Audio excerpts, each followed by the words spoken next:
Welcome to another episode of the Trivia Power Hour Gaming, the show where we look at gaming secrets, Easter eggs, facts, and trivia you want to know about. If you know of any more trivia, or have a game, series, or developer you want me to cover, let me know in the comments. Like the video, and consider subscribing. Also, make sure to stick around for the end, for where I'll announce what the focus of the next episode will be. But, for now, let's get right into the trivia. Today, we'll be taking a look at the cultural phenomenon so powerful in Japan that it changed from releasing on Thursdays to Saturdays due to the number of people skipping school and work to purchase the games, Dragon Quest.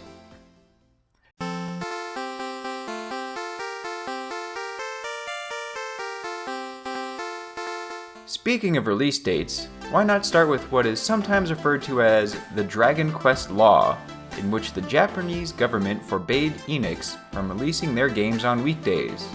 This is not a complete myth or urban legend, but certainly exaggerated, as the Japanese government had nothing to do with the change in release dates.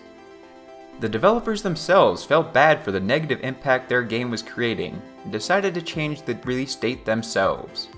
Speaking to Game Informer about the validity of the legend, producer Yu Miyake said, "In short, yes, that is true. When Dragon Quest III came out, tons and tons of kids skipped school to go buy the game. The police actually said, 'You guys need to do something about this. This is not okay.' This was back in the era of Enix, and so Dragon Quest started being sold only on Saturdays. Actually, it's the only series sold on Saturday." It basically doesn't even count as trivia to mention that Akira Toriyama does the character designs for Dragon Quest. But what may come as a surprise is exactly how deep his involvement goes.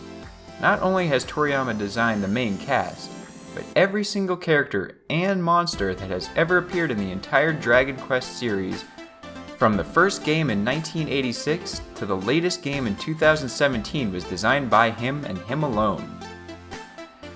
Newcomers to this series in the West may have gotten confused over the difference between Dragon Quest and Dragon Warrior, which is just what the series was called in America up until 2001. The reason the name had to be changed is identical to many other instances of game titles being changed overseas: copyright issues. The company TSR, or Tactical Studies Rules, who created Dungeons & Dragons, bought another company called Simulations Productions in 1980. Simulations Productions had their own tabletop game called, you guessed it, Dragon Quest, only spelled without a space. The copyright expired in 2001, allowing Enix to acquire the rights and bring the series' true name to America, starting with Dragon Quest VIII.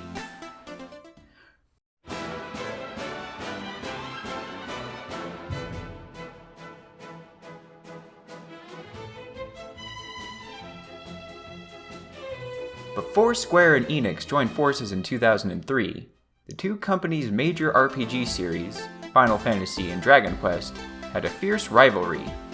The first Final Fantasy included a little Easter egg, or perhaps a light jab would be more appropriate, about Dragon Quest. In Elfheim's graveyard, there is a headstone that reads, "Here lies Erdrick, 837 to 866, R.I.P." Erdrick, for those unfamiliar, is the name of a reoccurring legendary hero referenced in some way in almost every game in the Dragon Quest series, and was first playable in number 3. In a strange twist, the reference was only included in the American localization of the game. The grave in the Japanese version, instead of Erdrick, has the name Link. As popular as the series is in Japan, a lot of Dragon Quest titles sold very poorly overseas, to the point where Square Enix considered not releasing the games in the West at all after the abysmal sales of the DS remakes of 4 and 5. In the end, it was Nintendo who distributed 9 and 6, but again saw low sales, leading Square to pass on publishing the 3DS remakes of 7 and 8. Not only did Nintendo step up to publish these titles in the West as well, but they even took it upon themselves to fully localize the games. Players in Europe had it the worst, though, as no Dragon Quest game was released there until 8, aside from the spin-off games Dragon Quest Monsters. It would be almost 30 years after the initial release of the first Dragon Quest before it was made available in that region. And even then, it was only on smartphones. Speaking of the series' 30th anniversary, In 2017, a statue was erected in Sumoto on Awaji Island in Japan in celebration of the event. Awaji Island is where Yuji Horii, the creator of Dragon Quest, was born. According to Horii, every aspect of the statue has a specific representation. The slime means luck, the shield for protection, and the sword to cut down evil fate. Dragon Quest VIII was not only the first game in America and Europe to finally get the Dragon Quest title outside of Japan, but the Western version was also the first time the series had an orchestral soundtrack and voice acting. This could have been an attempt to make the title more appealing to Western gamers, where, as we know, the series was much less popular. Horii commented in an interview with IGN at E3 in 2005 about the differences between the versions that, in Japanese, just with emotion you can express a lot of things, and just with text. With the American version, characters use their voices to express emotion. Because there are cultural differences, I felt I should change some things. I make it for Japan first.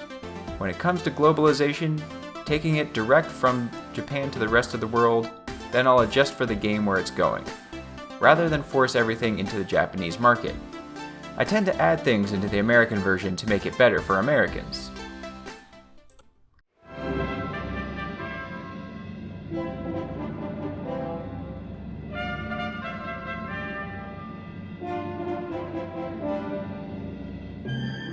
Dragon Quest X and XI were among the first games ever announced for the Nintendo Switch, still being called the NX at the time.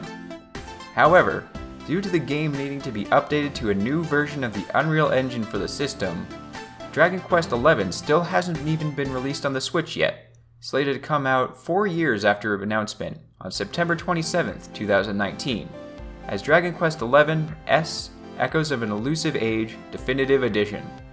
It will be the first time the series will have Japanese voice acting, a 16-bit graphics mode adapted from the 3DS version of the game, an orchestral soundtrack option, and a few new plot elements. Dragon Quest X, the MMO, is another example of Square Enix not bothering to spend the time and resources localizing the game for the West. While it reviewed well, 10 did end up being the worst-selling Dragon Quest game sold in Japan. Unlike Nintendo with 6, 7, 8, and 9, no other publishers came in to bring the game outside of Japan. Not only that, but Square Enix actually went a step further and put an IP block on the game, meaning that only players in Japan could access it. Because of this, there was a big demand from Western fans for the game to get localized, which developers teased for years.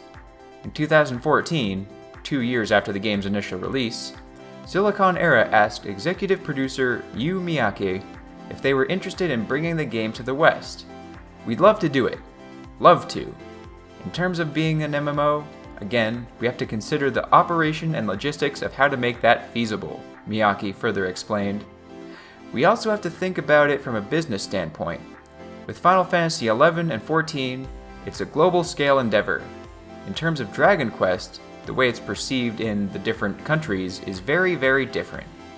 How it's perceived in Japan is different than how it's perceived in the United States. In addition, we'd have to build a new data center for pretty much every location, and we need to make sure that makes sense as a business. We want to be able to operate in the different regions. Again, we would love to do it, but we're still trying to work out the details and figure out what would work best, were we to bring it abroad." 2 years later, at E3, Miyake mentioned again to GameSpot stating, "We want to bring 10 over. We definitely would love to bring it over. It's just with Dragon Quest X, aside from the immense amount of text involved in the localization, there's also the operational aspect to it, bringing an online game.